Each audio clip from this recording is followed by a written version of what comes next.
오늘은 열왕기상 17장으로 가겠습니다. 열왕기상 17장 1절에서 7절까지 말씀입니다. 제17장.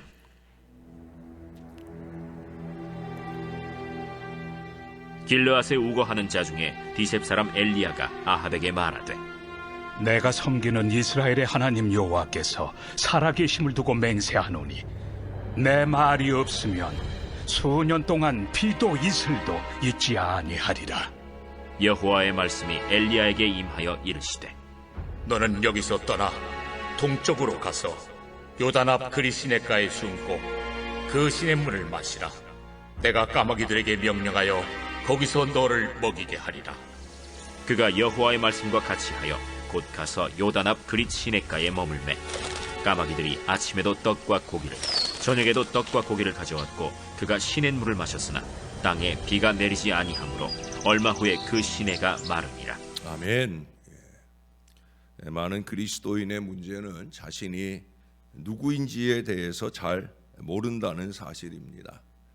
대부분이 나는 무엇을 하고 있기 때문에 나는 이런 사람일 거야 라는 착각 속에서 살아갑니다.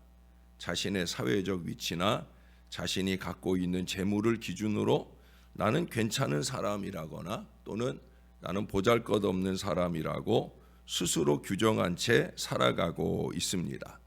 그러나 직분이라든지 또는 사회적인 타이틀, 재물, 그런 허울을 벗겨낸 후에 내가 하나님 앞에 과연 누군가 하는 그 생각을 해보는 것이 아주 중요합니다.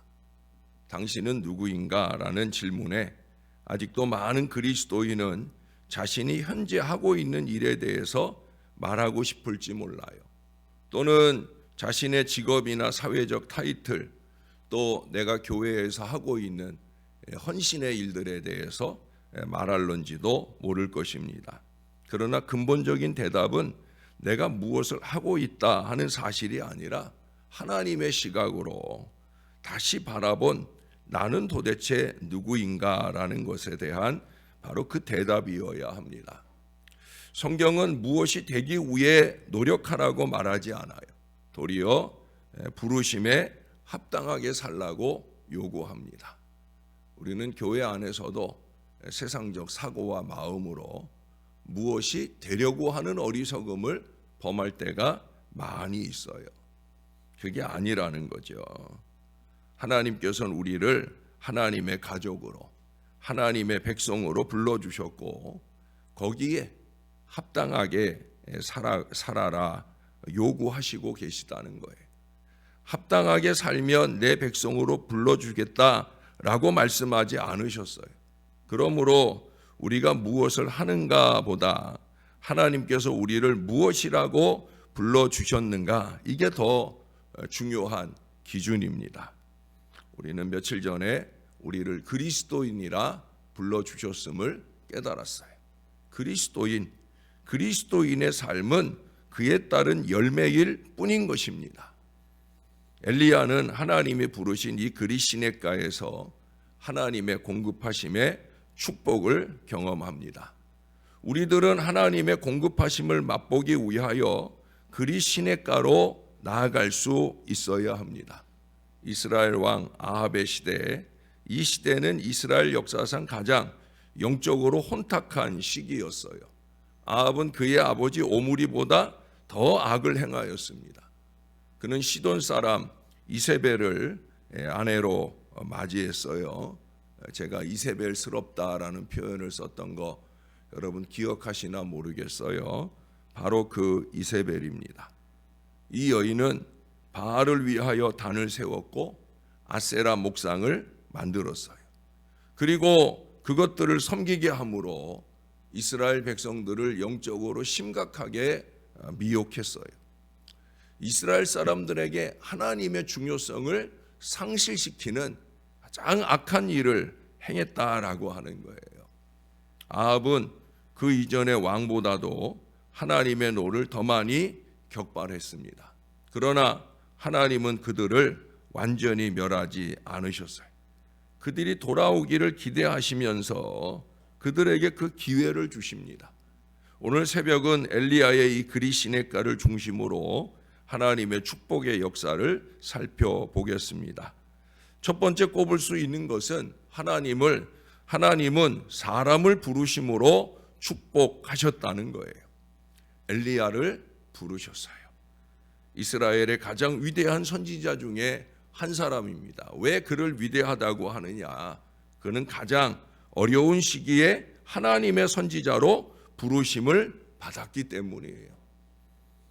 그는 하나님의 사람으로서 담대하게 자기의 신앙을 고백할 수 있는 그런 사람이었습니다. 그것도 평범한 시기가 아니라 가장 위험한 때, 내가 하나님의 사람이다. 아까도 얘기했지만 바알 아세라 신상을 세우고 그것을 열심히 있게 섬기도록 강요받던 시기에 나는 하나님의 사람이다 라는 걸 고백하는 것은 쉬운 일이 아니라는 거예요.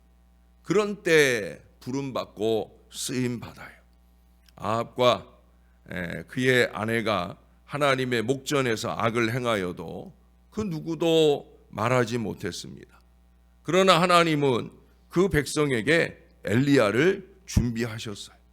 그는 입술을 열어 하나님의 사람들을 대변하고 자기의 신앙을 고백합니다. 엘리야는 신앙의 입을 닫아버린 이스라엘 백성들에게 축복의 상징이었다는 거예요. 또한 우리도 영적인 회복이 필요한 이 시대를 향한 축복의 이유가 되기 위해 부름받았다라는 사실을 잊지 말아야 됩니다. 나를 통하여. 지금 우리가 이 축복 행적을 우리가 꼽아보는 가운데 계속해서 주시는 말씀이 뭐예요? 나를 통해서 누군가의 축복의 통로로 그렇게 하나님이 쓰시기를 원하신다는 거예요. 하나님께서 우리에게서 그 희망을 보실 수 있도록 우리가 살아내야 되는 거예요. 엘리야 한 사람으로 인해서도 이스라엘에 복을 더하셨는데, 여러분 우리가 똘똘 뭉쳐서 함께 더불어 같이 하나님 보시기에 좋은 신앙으로 우리 하나님의 부르심에 응답할 수 있다고 하면 하나님은 더 많은 회복과 부흥과 축복을 쏟아 부어 주실 줄로 믿습니다. 이것이 온 교회 사랑하는 우리 성도들, 또 그 가족들, 또 이웃과 친지들이 우리를 통해서 누릴 하나님의 놀라운 축복이 되기를 주님의 이름으로 축원합니다. 여기 하나님은 이스라엘에게 고난을 던지십니다. 그 고난을 통해서 축복을 계획하시는 걸 보게 됩니다. 그것이 두 번째 축복의 내용이죠. 이스라엘에게 주신 고난의 목적은 이스라엘을 버리거나 죽이기 위함이 아니라는 거예요. 그들로 깨닫고 돌아오게 하기 위함이라는 거예요. 그래서 몇 년간 침묵하기로 작정을 하셨어요. 엘리야를 통하여 말씀하시는 하나님의 음성을 들어보시기 바랍니다. 거기 1절 하반절에 보면 내 말이 없으면 수년 동안 비도 이슬도 있지 아니하리라. 아주 중요한 말씀을 하고 계셔요. 이 말씀에서 중요한 단어는 뭐겠어요? 내 말이 없으면입니다. 둘러서 얘기하면 하나님의 말씀이 있을 때까지 기근을 겪게 된다는 거예요. 그런데 우리는 여기서 더 나가야 하는 겁니다. 그것은 바로 영적인 부분이죠. 우리의 영혼은 하나님의 말씀이 없으면 기근을 겪게 된다는 거예요. 우리가 왜 자주 말씀 앞에 섭니까? 새벽마다, 밤마다, 주일마다 말씀 앞에 서는 이유는 다른 데 없어요. 영적인 갈급함을, 영적인 기근을 채우기 위함이에요. 이 말씀을 통하여 우리가 깨달아야 하는 것은 단지 현실적인 기근을 넘어서서 하나님의 말씀을 듣지 않으면 우리는 영적인 기근 가운데 있다는 사실을 깨달아야 되는 거예요. 말씀이 없으면 우리의 영혼은 영적인 기근을 맞게 되는 거예요. 문제는 이스라엘이 지금 육신적인 기근을 맞았을 때는 그 기근을 알아요. 왜? 당장 먹을 물이 없으니까, 마실 물이 없으니까. 근데 문제는 뭐냐? 영적인 기근은 깨닫질 못한다는 거예요. 영적인 기근 자체가 영적인 목마름을 알지 못하게 만들어 버린다는 거예요. 자동차뿐 아니라 사람을 위해서도 최상의 연료를 찾는 건 중요한 일입니다. 우리는 세상의 주유소에서 연료를 채우는 것으로 끝날 것인가? 아니면 하나님의 주유소에서 영적인 연료를 잘 채울 것인가? 끊임없이 선택해야 되는 그런 세상에 살고 있어요. 성령 충만이라는 고옥탄가의 영적인 연료를 선택할 것인가? 아니면 그만둘 것인가? 그 선택에 따라 우리가 그리스도에까지 다다를 수 있느냐의 여부가 결정되는 거예요. 많은 사람들은 연료 탱크가 비어서 엔진이 꺼질 것처럼 보여요. 목사는 늘 아슬아슬함으로 그런 안타까운 영혼들을 바라봅니다. 겉으로는 별일 없는 것처럼, 주일에 한 번 달랑 교회 나오는 것으로도 충분히 잘 신앙하고 있는 줄로 착각을 하는 그런 어리석은 사람들을 많이 보게 됩니다. 여러분, 이런 사람들은 그저 과거에 영적인 경험이 고갈되어 유독가스만 내뿜고 서게 될 것입니다. 그러나 그들은 하나님께서 약속하시는 어떤 사람들은 최근에 영적인 유행이나 또는 최근에 어떤 프로그램이라는 그 값싼 대체물로 채우고 살기도 할 거예요. 그러나 그들은 하나님께서 약속하시는 이 연료는 최대한의 효과로 인생의 경주를 달리게 한다는 그 중요한 사실을 잊어버리고 살아갑니다. 그래서 교회 생활을 하는 거죠. 저는 자주 얘기합니다. 교회 생활하지 말고 신앙 생활하라고. 영적인 생활을 해야 되는 거예요. 그렇다면 고옥탄가의 영적인 연료는 과연 무엇이겠습니까? 성령으로 채워지는 것, 하나님의 말씀으로 채워지는 것, 하나님에 대한 신앙으로 채워지는 것, 하나님을 기뻐하는 것으로 또는 하나님을 기쁘시게 하는 것으로 채워지는 것, 하나님의 평안으로 채워지는 것, 하나님에 대한 사랑으로 채워지는 것, 하나님의 능력으로 채워지는 것, 무엇보다 그 모든 것들을 끊임없는 기도로 채워가는 것, 바로 그거예요. 하나님의 주유소, 이 교회를, 이 예배를 끊임없이 방문해야 됩니다. 여러분, 주유소에 가지 않고 어떻게 연료를 넣겠습니까? 주유소를 찾아가야죠. 연료 측정 능굼이 4분의 3, 2분의 1, 4분의 1. 저는 부교육자들에게 교회 차량은 절반 이하로 눈금이 내려가면 기름을 채워두라고 합니다. 왜? 언제 어느 순간에 장거리 여정을 가야 될 순간을 만날 수도 있으니까. 그래서 항상 체크하고 절반 이하가 가면은 채워놓으라고 해요. 그러나 제 차는 그렇지 않아요. 제 차는 자주 안 넣기 위해서 기름이 마지막 한 눈금 남을 때까지 기다렸다가 기름을 넣습니다. 어떤 때는 그 2까지는 안 가지만 2라고 하는 건 뭐예요? empty, 텅 비었다는 거예요. 여러분, 그 선상에 갈 때까지 기다리는 건 위험하지요. 오직 우리의 마음이 하나님과 관련된 것들로 채워져 있을 때 하나님이 아닌 죄악된 생각들로부터 우리가 벗어날 수 있는 거예요. 우리는 매일 하나님의 주유소 그리시네가 주의 성전에 영혼의 차를 대고 하나님의 말씀에 대한 순종이라는 이 비용을 지불하여 하나님을 향해 가득 채워주세요라고 담대하게 말할 수 있어야 됩니다. 따라서 한번 해보십시다. 가득 채워주세요. 이 아침에도 말씀을 통해 영적인 연료가 가득 채워지는 복된 아침이 되시고 한 주간 동안도 담대하게 승리하는 걸음 되시기를 주님의 이름으로 축원합니다. 한 가지 말씀만 더 보겠습니다. 하나님은 이 그리시네가로 오는 사람들을 축복하셨어요. 하나님은 엘리야 선지자를 기근 가운데 있는 이스라엘로부터 끌어내서 그리 시냇가로 가라고 명하십니다. 그리고 그곳에서 시냇물만 마시게 한 것이 아니라 까마귀를 통하여 양식을 공급해 주셨어요. 이스라엘이 기근 가운데 있는 동안 그리 시냇가는 하나님의 공급하심이 넘치는 곳이었어요. 그리 시냇가는 엘리야를 위하여 하나님이 예비하신 교회라고 할 수 있습니다. 엘리야는 그곳에서 기도로 갈증을 해소하고 말씀으로 채우심을 입었습니다.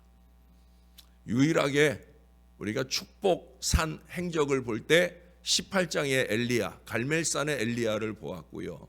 그리고 지금은 그리 시냇가의 엘리야를 보고 있어요. 이렇게 두 번이나 등장하기가 쉬운 일이 아닌데 그가 그렇게 등장할 수 있었던 이유는 뭐냐? 여기 이 그리 시냇가에 은혜가 있었기 때문이에요. 기도로 무릎 꿇고 말씀으로 체험받는 이 그리 시냇가에 은혜가 있었기에 그는 담대하게 갈멜산의 위대한 대결에 나아갈 수가 있었더라 하는 거예요. 다윗도 엘리야와 같은 경험을 우리에게 고백해 줍니다. 여호와는 나의 목자시니 내가 부족함이 없으리로다. 그가 나를 푸른 초장에 누이시며 쉴만한 물가로 인도하시는도다. 엘리야에게 있어서 그리 시냇가가 교회였던 것처럼 다윗에게 있어서 푸른 초장과 쉴만한 물가가 하나님의 은혜로 공급받는 교회였다는 거예요. 하나님은 영적인 기근의 시내일지라도 믿는 자들을 채워주시고 은혜를 주시기 위해서 이 교회를 세우셨어요. 2000년 전에 이스라엘은 심각한 종교적 암흑기를 400~500년 동안 지났습니다. 그때 주님이 오셨어요. 주님이 오셔서 하신 첫 번째 일은 교회를 세우는 일이었어요. 12제자를 70명의 제자를 그리고 3,000명, 5,000명씩 회개하게 하면서 예루살렘 교회를 든든히 세워가는 교회를 세우는 일이 예수님의 첫 번째 관심이었다는 거예요. 내가 이 반석 위에 내 교회를 세우리라. 주님은 그렇게 말씀하시고 교회를 세우셨어요. 왜? 거기서 사랑하는 제자들이 오로지 기도에 힘쓰는 가운데 성령으로 충만함을 받는 이 공급의 역사를 이루어 주시기 위해서. 사랑하는 여러분, 400~500년의 영적인 기근 가운데 예루살렘 교회는 마가의 다락방에는 하나님의 놀라운 은혜의 연료가 공급하시는 역사가 채워졌던 것을 우리는 기억해야 합니다. 이사야 55장 1절에 말씀합니다. 너희 목마른 자들아 물로 나아오라. 돈 없는 자도 오라. 너희는 와서 사 먹되 돈 없이 값없이 와서 포도주와 젖을 사라. 사랑하는 성도 여러분, 하나님이 없는 세상은 영적인 기근 가운데 있는 겁니다. 그러나 하나님은 그를 찾는 우리 믿음의 사람들에게 그리 시냇가를 예비하셨어요. 그것은 바로 신월 제일교회입니다.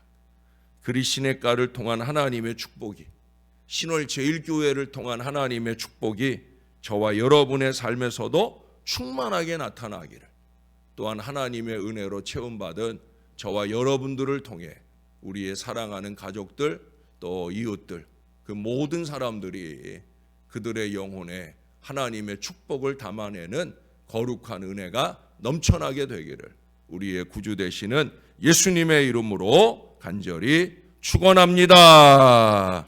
오늘도 우리 기도 제목을 나누고 함께 기도하겠습니다. 하나님, 세상을 위해 축복의 사람이 되게 하소서. 나를 위한 축복이 아니라 세상을 위한 축복의 사람이 되게 하소서. 세상에 대해 담대하게 내 신앙을 고백할 수 있게 하소서. 세상에서 말씀으로 순종하며 승리할 수 있게 해주소서. 우리 간절한 마음으로 하나님 앞에 이 기도로 기도하겠습니다. 좋으신 아버지 하나님, 주일을 지나고 또다시 세상에서의 첫날을 맞습니다. 어쩔 수 없이 우리는 늘 세상에 발붙이고 살아갑니다. 하나님의 사람으로 어떤 역할을 하며 이 세상 가운데 살아갈까? 통로는 통로인데 저주의 통로가 아닌 축복의 통로로 잘 살아가는 신앙을 살아낼 수 있을까? 하나님, 나의 영적인 생활, 나의 성실한 신앙생활로 통해 다른 사람들에게 영적인 유익을 안겨주는 거룩한 신앙 인생을 잘 살아낼 수 있기를 소원합니다. 무엇보다 세상에 대하여 우리가 가진 신앙을 고백하고 내가 예수 믿고 영원한 천국의 기쁨을 간직하고 사는 사람인 것을 우리의 입술로만 아니라 삶을 통해 보여주게 도와 주시옵소서. 우리가 입술로 말할 때 사람들이 삐죽거리는 인생이 아니라 우리가 말하지 않아도 예수 믿고 싶은 생각을 감동받게 하는 그 능력과 은혜의 인생을 잘 살아낼 수 있게 도와 주시옵소서. 이를 위하여 말씀 받기를 원하나이다. 주의 성전 이 그리시네가에 우리의 영혼을 갖다 대고 우리 주님의 영적인 연료 말씀과 기도를 채워가는 이 귀한 신앙을 잘 살아낼 수 있게 이 한 주간도 우리를 붙들어 주시옵소서. 주님, 하나님, 우리가 얼마나 영적인 일을 사모하고 영적인 일을 노력하는지 다시 한번 돌아보는 이 아침이 되기를 소원합니다. 교인들끼리 어울린다고 해서 그 가운데 영적인 일만 있는 것이 아닌 걸 우리가 잘 압니다. 세상 사람들과 다를 바 없는 그저 그런 일들을 나누고 세상 사람들과 다를 바 없는 이기와 욕심을 쏟아놓는 어리석음으로 범할 때가 얼마나 많은지, 교회 안에서조차 새는 바가지가 되어 교회 밖에서는 얼마나 더 많이 새고 살까 걱정이 되는 인생을 사는 경우가 얼마나 많은지, 하나님, 우리를 부르신 그 부르심에 합당하게 우리에게 지워주신 그리스도인이라고 하는 이 이름에 합당하게 잘 살아내는 저와 이 모든 사람들이 되게 하여 주옵소서. 이전에는 나의 축복만 바라고 나에게 복을 주시라고 매달리고 기도했다면 하나님, 이제는 내가 다른 사람들의 삶 가운데 축복을 새겨주는 이 믿음의 사람이 될 수 있도록 은혜를 베풀어 주시옵소서. 너 때문에 내가 살만하다고 하는 그 고백이 우리의 가정 안에서 우리의 삶의 자리에서 넘쳐날 수 있도록 도와 주시옵소서. 그렇게 우리의 변화를 통해 우리의 신앙의 고백이 삶으로 나타나게 도와주시고 많은 사람들이 우리로 통해 최고의 축복인 예수 믿게 되는 역사가 많이 나타나도록 은혜를 베풀어 주옵소서. 하나님, 방황하는 이들이 많습니다. 좌절하는 이들이 많습니다. 갈망하는 이들이 많습니다. 우리가 영적인 시각을 가지고 더 하나님께 매달리고 죽어져가는 영혼을 바라보며 구원시킬 간절함으로 노력하게 도와 주시옵소서. 그 모든 일에 영적인 열매를 맺기 위해 더 말씀에 순종하고 더 기도에 무릎 꿇는 일에 더 열심 내는 하나님의 사람들 되게 하여 주시옵소서. 오늘부터 청소년부 수련회가 3일 동안 이어집니다. 하나님, 다른 교회 아이들과 함께 그 틈바구니 속에서 그들보다 더 많이 은혜 받을 우리 아이들 될 수 있게 주님이 도와주옵소서. 성령의 체험이 있게 도와주시고 충만한 은혜 속에 그들의 학업생활, 이제 고등학생이 되어지는데 더 빛나는 미래를 향한 아름다운 신령한 꿈을 꾸는 우리 복된 아이들 될 수 있게 은혜 베풀어 주시옵소서. 오늘 병원에 입원도 하고 어쩌면 내일 수술도 하게 될 그러한 일에 직면한 자녀도 있습니다. 주님이 꼭 돌봐주시고 하나님께서 역사를 주시옵소서. 치유와 회복이 더 힘있게 일어나도록, 또 지난주에 팔 다친 분 오늘 한 분은 퇴원하기로 예정돼 있는데 예정대로 잘 퇴원하고 앞으로 치료하는 여정 속에 더 든든하게 세움받도록 은혜 베풀어 주시옵소서. 감사합니다. 예수님 이름으로 기도합니다. 아멘.